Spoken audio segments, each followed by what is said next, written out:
So ayun nga, bagong gising ang mga person ngayon at for the cellphone lang muna. At dito nga, magluluto ang aking partner ng sinigang na bangus.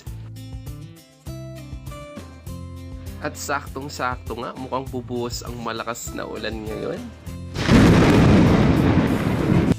Abay, syempre, rule number 1, bawal tayo maging tamad. At magwalis-walis muna tayo.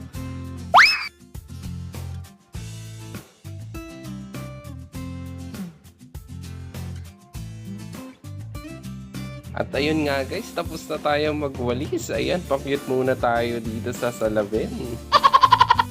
So ayun nga guys, for the higa muna tayo.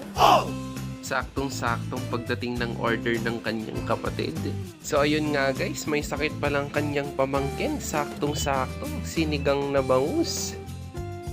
At ito nga guys, umuulan na. So ito muna ang ating video ngayon. Maraming salamat po.